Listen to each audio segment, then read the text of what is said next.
Brendon Mccullum. He is a former New Zealand Test, One Day and T20 player. He is very loved and he has many records with him. And here is a list of the top 10 centuries by Brendon Mccullum in all formats. Number 10 is his 185 against Bangladesh, in which he scored of 272 balls, having 17 fours and 3 sixes. It was a really big innings and was early as well for him. It is very important in his career as well. At number 9, it comes 195 versus Sri Lanka at Christchurch, with New Zealand won the test match. He scored 195 of 134 balls, having 18 fours and 11 sixes. He absolutely carnaged the Sri Lankan bowlers in that time, in that test. And New Zealand also won that test handsomely. At number 8 comes the 116 in T20 versus Australia, which is scored of just 56 balls with 12 fours and 8 sixes. It is a shattering innings and it was of huge proportions because of a team like Australia, a strong team in Australia, and for Brendon Mccullum to score against century against them is a huge achievement. At number 7 it comes 131 of 129 with 14 fours and 3 sixes against Pakistan in Abu Dhabi. It's a big innings and New Zealand also won that game. It's a huge innings of because he has just only 500s and not against big oppositions.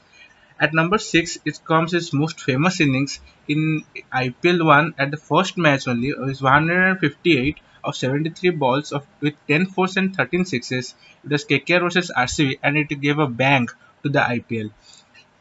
They won the match and it was remembered for all the time. At number 5, it comes his 145, his last innings, which came of just 79 balls. He also shattered the record of the fastest century in Test cricket with 21 fours and 6 sixes. It was against Australia. Unfortunately, New Zealand didn't. New Zealand lost the Test match. It was in Christchurch.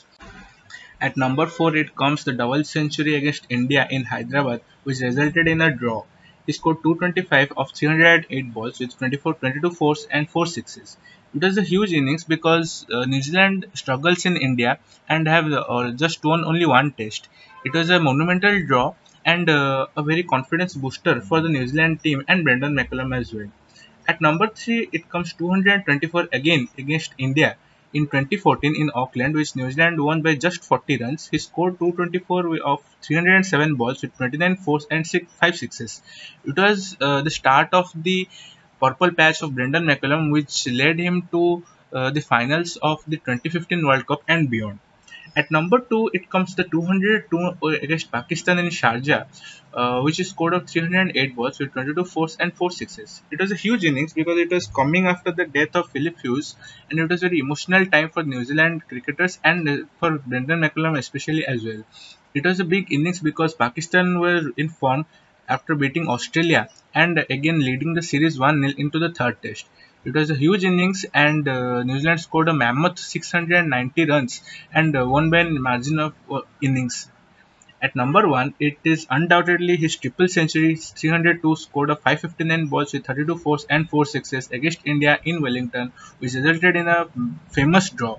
It was a very big innings and a long time taking as well because the highest score of New Zealand at that time was 299 by Martin Crowe. He surpassed him and became the first triple century. It was a really depressing innings for Indian fans as well because he, along with Jimmy Neesham, scored a mammoth partnership which ruled India out of the game and at one point of time also forced India to bat again with 3 wickets falling. It was Virat Kohli's century which salvaged some pride. With this, I would like to end this list.